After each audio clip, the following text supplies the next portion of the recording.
খাবার টেবিলে বসে মাকে চোখ দিয়ে ইশারা করে বললাম আমার কথাটা বাবাকে বলার জন্য।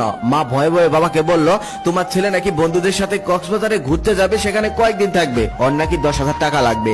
বাবা আমার দিকে তাকিয়ে বলল, কবে যাবে? আমি বললাম 5 দিন পর। বাবা তখন বলল, আচ্ছা ঠিক আছে, আমি 3 দিনের জন্য একটা কাজে বাইরে যাব, এই 3 দিন তুই একটু দোকানে বস, আমি ফিরে এসে তোকে টাকা দেই। আমি খুশি হয়ে বললাম, আচ্ছা ঠিক আছে, কোনো সমস্যা নেই, এই 3 দিন আমি দোকানে বসবো, তুমি তোমার কাজ সেরে আসো। পরের দিন আমি সকালে দোকানে চলে গেলাম। আমাদের ছোট্ট একটি দোকান আছে, কাপড়ের দোকান, সেখানে 2 জন কর্মচারীও আছে। আগে অনেকবার দোকানে গিয়েছি, তবে কখনোই দোকানে বসা হয়নি। দোকানে আমার এই প্রথম বসা। দোকানে আমার কাজ হলো কোন মাল কত টাকা দিয়ে কেনা আর কত টাকা বিক্রি করা সেটা লিখে রাখা, আর কাস্টমার আসলে কাপড় দেখানো। তারপর সেই কর্মচারীরা আমাকে কাজকর্ম বুঝিয়ে দিচ্ছিল। ঠিক সেই সময় সকাল সকাল একজন কাস্টমার আসলো, সে এসে 20-25টা শার্ট দেখলো, তবে একটাও তার পছন্দ হলো না।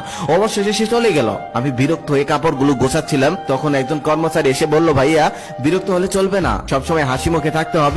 কিছু কিছু কাস্টমার এসে দোকানের সমস্ত কাপড় দেখে ফেলবে, তবে একটাও নিবে না, কিচ্ছু করার নেই, তারপরেও হাসি মুখে থাকতে হবে। তার কিছুক্ষণ পর আরেকটা ছেলে আসলো, সে এসে প্যান্ট দেখতে চাইলো। আমি তাকে কয়েকটা প্যান্ট দেখালাম, তারপর সে একটা প্যান্ট পছন্দ করলো। সেই প্যান্টটার কেনা দাম ছিল 1200 টাকা, আমি তার কাছে 1500 টাকা চাইলাম। সেই প্যান্টটা সে কিছুক্ষণ নাড়াচাড়া করে 300 টাকা বললো। আমার রাগি শরীরটা জ্বলতেছে, 1200 টাকা কেনা প্যান্ট 300 টাকা বলতেছে, তবে কিছুই বলতে পারছি না। তারপরে হাসি মুখে বললাম, না ভাইয়া দেওয়া যাবে না, এই প্যান্টটা তুমি 1400 টাকা হলে নিতে পারবে।